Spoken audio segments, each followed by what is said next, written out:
മൂന്നാം മോദി സർക്കാരിന്റെ സത്യപ്രതിജ്ഞാ ചടങ്ങിലേക്ക് കോൺഗ്രസ് ഉൾപ്പെടെയുള്ള പ്രതിപക്ഷ പാർട്ടികൾക്കും ക്ഷണമുണ്ട്. എന്നാൽ പ്രതിപക്ഷം പങ്കെടുക്കുമോ എന്നതിൽ അവ്യക്തതയുണ്ട്. BRS നേതാവ് കെ ചന്ദ്രശേഖര റാവു ഉൾപ്പെടെയുള്ളവരെയും ക്ഷണിച്ചിട്ടുണ്ട്. മോഹൻലാലിനെ പ്രധാനമന്ത്രി നേരിട്ട് ക്ഷണിച്ചു.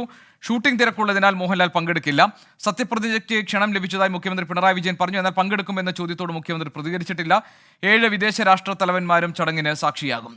ബൽറാം നെടുങ്ങാടി ഡൽഹിയിൽ നിന്ന് വിവരങ്ങൾ നൽകാനുണ്ട്. ബൽറാം, നേരത്തെ 400 സീറ്റ് കിട്ടിയാൽ എങ്ങനെയാണോ സത്യപ്രതിജ്ഞ ചടങ്ങ് നടത്താൻ തീരുമാനിച്ചിരുന്നത് അതുപോലെയുള്ള ആഘോഷമല്ല ഇത്തവണ ഘടകകക്ഷികളുടെ പിന്തുണയിൽ ഭരിക്കേണ്ടി വരുമ്പോൾ BJP നടത്തുന്നത്.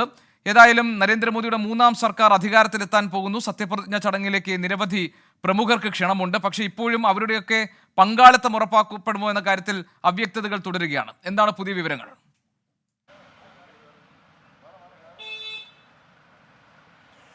ഗോപികൃഷ്ണൻ, നരേന്ദ്രമോദി സർക്കാർ, മൂന്നാം നരേന്ദ്രമോദി സർക്കാർ 400-ലേറെ സീറ്റോടെ അധികാരത്തിൽ എത്തുമെന്ന പ്രതീക്ഷയായിരുന്നു BJPക്ക് ഉണ്ടായിരുന്നത്. ആ ഘട്ടത്തിൽ ഒരു വലിയ ആഘോഷ ചടങ്ങായി തന്നെ ഈ സത്യപ്രതിജ്ഞ ചടങ്ങിനെ മാറ്റാനുള്ള ആസൂത്രണങ്ങളടക്കം BJP തയ്യാറാക്കിയിരുന്നു. എന്നാൽ ഇപ്പോൾ ഒറ്റയ്ക്ക് കേവല ഭൂരിപക്ഷമില്ലാത്ത BJPക്ക് സഖ്യകക്ഷികളുടെ പിൻബലത്തോടെയാണ് സർക്കാർ രൂപീകരിക്കുന്നത്. ഇതും വലിയ ഒരു തുടർച്ചയായി മൂന്നാം തവണയും ഭരണത്തിലെത്തുന്ന സാഹചര്യത്തിൽ ആഘോഷപൂർവ്വം തന്നെ ഈ ചടങ്ങ് നടത്താൻ തന്നെയാണ് തീരുമാനം. ഇതിൻ്റെ ഭാഗമായി എന്നാൽ പ്രതിപക്ഷ പാർട്ടികൾക്ക് ഇന്നലെ ക്ഷണം ലഭിച്ചില്ല എന്നുള്ളത് വിവാദമായിരുന്നു.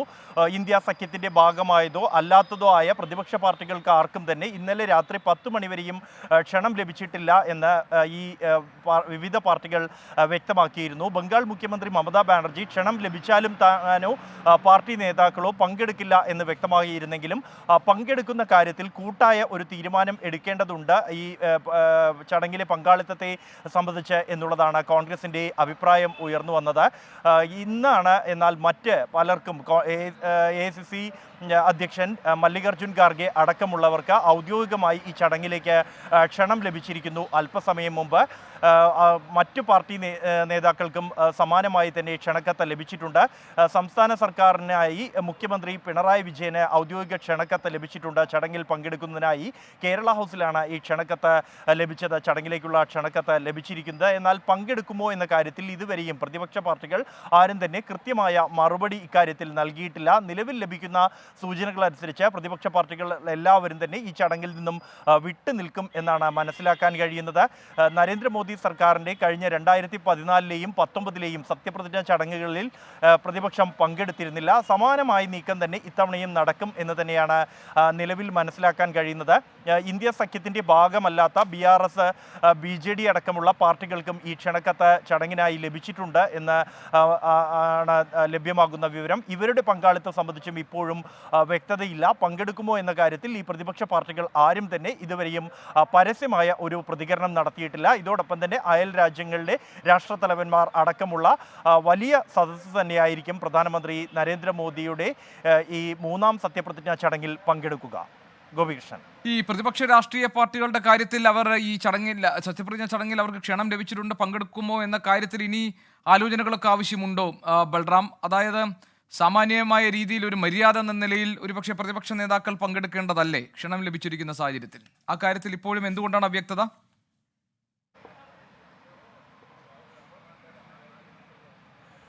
ഗോപികൃഷ്ണൻ, കഴിഞ്ഞ 2 സത്യപ്രതിജ്ഞാ ചടങ്ങുകളിലും പ്രതിപക്ഷം വിട്ടുനിന്ന ഒരു സാഹചര്യം നിലവിലുണ്ട്. പ്രധാനമന്ത്രി ആയിരിക്കുന്ന ഘട്ടത്തിൽ നരേന്ദ്രമോദി സ്വീകരിച്ചിരുന്ന പല നടപടികളും ജനാധിപത്യ വിരുദ്ധമാണ് എന്നും പ്രതിപക്ഷത്തെ ഉൾക്കൊള്ളുന്നില്ല എന്നതടക്കമുള്ള വിമർശനങ്ങൾ പ്രതിപക്ഷത്തിൻ്റെ ഭാഗത്തു നിന്നുണ്ട്. അതുകൊണ്ട് തന്നെ ഇത്തരത്തിൽ ഒരു ചടങ്ങിൽ നിന്നും വിട്ടുനിൽക്കുക എന്ന അഭിപ്രായം പ്രതിപക്ഷ പാർട്ടികൾക്കിടയിൽ ഉണ്ട്. ഇന്ത്യ സഖ്യത്തിൻ്റെ യോഗത്തിൽ ഇത്തരത്തിലുള്ള അഭിപ്രായം ഉയർന്നെങ്കിലും ഇത് സംബന്ധിച്ച കൂട്ടായ തീരുമാനമാണ് വേണ്ടത് എന്നാണ് യോഗത്തിൽ കോൺഗ്രസ് സ്വീകരിച്ച നിലപാട് എന്നുള്ളത്. ഇന്നലെ ചേർന്ന കോൺഗ്രസിൻ്റെ യോഗത്തിലും KC വേണുഗോപാൽ സ്വീകരിച്ചത് ഇതേ നിലപാടാണ്. ഇക്കാര്യത്തിൽ പ്രതിപക്ഷം അല്ലെങ്കിൽ ഇന്ത്യ സഖ്യത്തിൻ്റെ ഭാഗമായ പാർട്ടികൾ കൂട്ടായ ഒരു തീരുമാനമാണ് എടുക്കേണ്ടത്. പങ്കെടുക്കണമെങ്കിൽ പങ്കെടുക്കാം, അല്ലെങ്കിൽ വിട്ടുനിൽക്കണമെങ്കിൽ വിട്ടുനിൽക്കാം എന്ന ഒരു നിലപാട് അത് എന്തായാലും ഒറ്റക്കെട്ടായി സ്വീകരിക്കണം എന്ന അഭിപ്രായമാണ് മുന്നോട്ട് വെച്ചത്. ഇത് മറ്റു അതിന്റെ വിശദാംശങ്ങൾ ഒന്നുകൂടി പരിശോധിക്കാം. ഞങ്ങളുടെ പ്രതിനിധികൾ ആർ രാധാകൃഷ്ണൻ, ബൽറാം നെടുങ്ങാടി, നിതിൻ അംബുജൻ,